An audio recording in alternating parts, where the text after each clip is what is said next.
Proposal. Okay.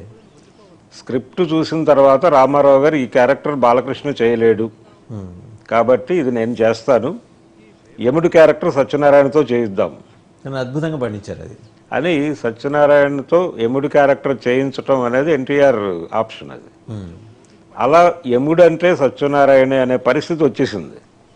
ఆ తర్వాత వరుసగా యముడి క్యారెక్టర్లు అన్నీ ఆయనకే చేశారు ఆయన. యమలీల కావచ్చు, యముడికి మొగుడు కావచ్చు, ఇలా నడిచింది ప్రయాణం. ఇలా ప్రతి క్యారెక్టర్ ఆయన ఏ క్యారెక్టర్ చేసినా నవరస నటనా సార్వభౌమ అనిపించుకున్నాడు ఆయన. ఆయన మొదటి సినిమాలో హీరోగా యాక్ట్ చేశాడు, సిపాయి కూతురు. తర్వాత కూడా ఒక సినిమాలో హీరోగా యాక్ట్ చేశాడు ఆయన, మొరటోడు అని. సురేష్ మూవీస్ బ్యానర్లో వచ్చింది ఆ సినిమా. నగేష్ డైరెక్టర్. ఆ క్యారెక్టర్ సత్యనారాయణ మాత్రమే చేయగలడు అని నగేష్ రామానాయుడు గారికి చెప్పాడు. చెప్పిన తర్వాత సత్యనారాయణతో చేయిద్దాం అన్నాడు ఆయన. మరి విలన్ను అనేటువంటి ఇమేజ్ ఉంది కదా అంటే ఏం పర్వాలేదు, సబ్జెక్ట్ బాగుంటే అదే వెళ్ళిపోతుంది సినిమా అని ఆ మొరటోడి సినిమాలో సత్యనారాయణ గారితో హీరో క్యారెక్టర్ చేయించారు. ఆ తర్వాత తాయారమ్మ బంగారయ్య సినిమా, అందులో కూడా ఆయనది కీరోలే. ఆయన షావుకారు జానకి.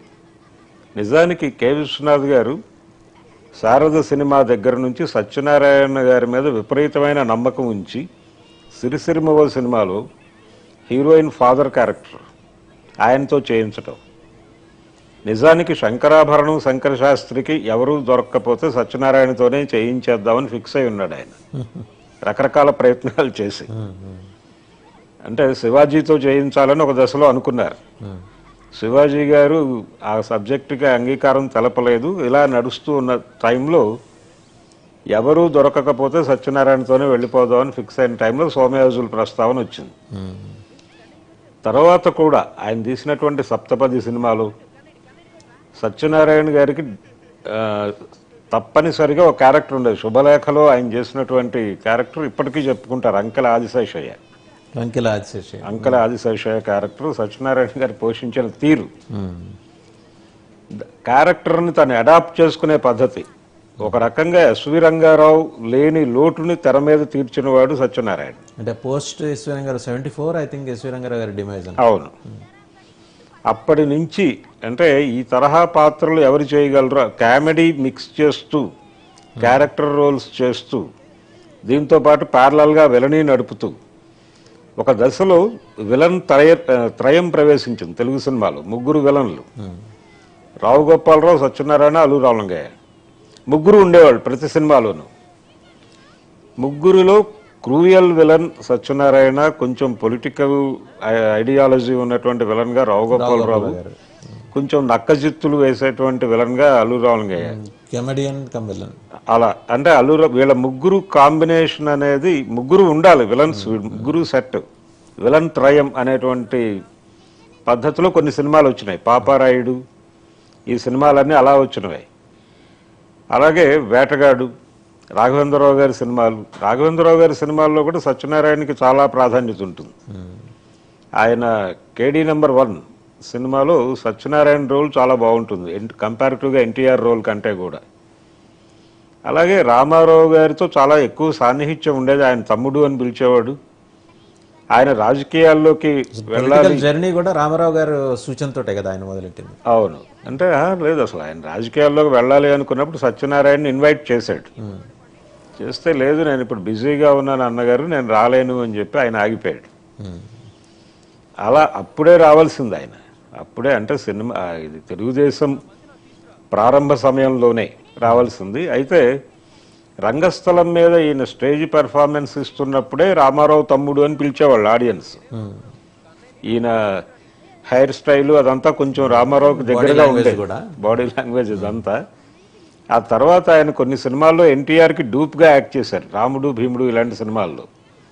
అలాగే రామారావు గారు విష్ణుమూర్తిగా కనిపించినప్పుడు ఆ వెనక 2 చేతులు సత్యనారాయణ గారే. చాలా సినిమాల్లో 4 చేతులు ఉండాలి కదా, ముందు 2 చేతులు రామారావు గారివి, వెనక నుంచి వచ్చేటువంటి 2 చేతులు సత్యనారాయణ గారివి.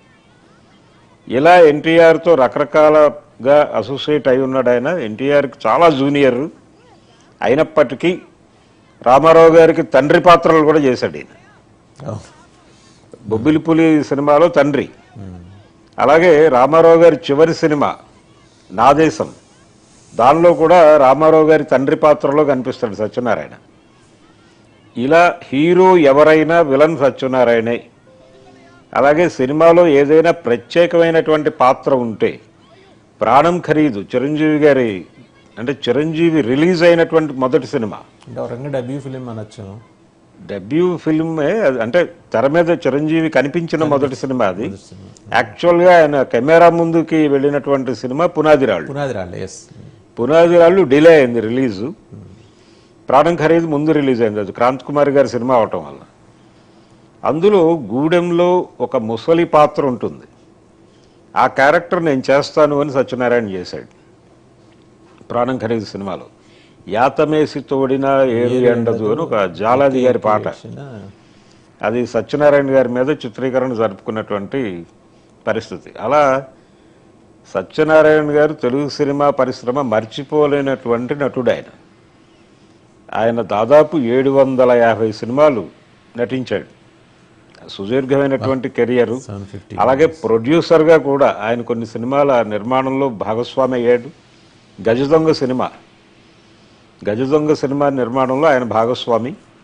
అలా మొదలై తర్వాత ఇద్దరు దొంగలు అనేటువంటి సినిమా ఒకటి కృష్ణ శోభన్ బాబులతో రాఘవేంద్రరావు గారి డైరెక్షన్లో, ఆయన తమ్ముడు ప్రొడ్యూసర్గా ఉండేవాడు. అలాగే చిరంజీవి గారితో కొదమసింహం కూడా ఆయన బ్యానర్లో వచ్చిన సినిమానే, కౌబాయ్ సినిమా చిరంజీవికి. అలాగే చిరంజీవి అనే టైటిల్తో చిరంజీవితో సినిమా తీశాడు. అల్లు రామలింగయ్య గారితో ఈయనకు ప్రత్యేకమైన అనుబంధం ఉండేది మొదటి నుంచి. వాళ్ళిద్దరూ కలిసి ఒక రికార్డింగ్ థియేటర్, ఒక ప్రివ్యూ థియేటర్ ఉండేది వాళ్ళకి మెడ్రాస్లో, ఇద్దరూ కలిసి ప్రారంభించినటువంటిది. ఇలా వ్యాపార పరంగాను ఇతరత్రా కూడా వాళ్ళిద్దరి మధ్య ఎక్కువ రిలేషన్ ఉండేది. అందుకనే శుభలేఖ సినిమా టైటిల్స్లో మీ చిరంజీవి మా సత్యనారాయణ అని పడుతుంది. అంటే అల్లుడు కాబట్టి ఆయన మీ చిరంజీవి, ఈయన దాదాపు సోదర సమానుడు కాబట్టి మా సత్యనారాయణ అని వేస్తారు ఆ టైటిల్స్లో. అలా ఇండస్ట్రీలో అజాతశత్రువు ఆయన. అజాతశత్రువు అనటానికి ఒక అద్భుతమైన ఉదాహరణ ఏంటంటే, పోటాపోటీగా నిర్మాణం జరుపుకున్నటువంటి 2 సినిమాలు, దానవేర సూరకర్ణ అలాగే కురుక్షేత్రం. ఈ 2 సినిమాల్లోనూ సత్యనారాయణ గారు కీలక పాత్ర పోషించాడు. రెండిట్లోనూ ఉన్నాడు. అక్కడేమో దుర్యోధనుడిగా చేశాడు ఆయన కురుక్షేత్రంలో, ఇక్కడ భీముడిగా చేశాడు. ఆ సినిమాలో ఉన్నటువంటి ఆర్టిస్టులు ఈ సినిమాలో లేరు, ఇక్కడ ఉన్నటువంటి ఆర్టిస్టులు అక్కడ లేరు. ఈయన ఒక్కడే, ఈయన అక్కడ దుర్యోధనుడు గాను ఇక్కడ భీముడు గాను కనిపిస్తాడు. రామారావు గారితో ఆయనది ప్రత్యేకమైనటువంటి జర్నీ సత్యనారాయణ గారిది. ఎన్టీఆర్ గారికి క్యారెక్టర్లో లీనమైపోయి కొన్ని సందర్భాల్లో అవతల నటులను ఇబ్బంది పెట్టేదాకా వెళ్ళేవాడు ఆయన, ముఖ్యంగా పోరాట సన్నివేశాల్లో. అలా ఎన్టీఆర్తో ఫైట్ సీన్ అంటే తర్వాత నేను చాలా రోజులు బాడీ పెయిన్స్తో బాధపడేవాడిని అని చెప్పేవాడు సత్యనారాయణ గారు.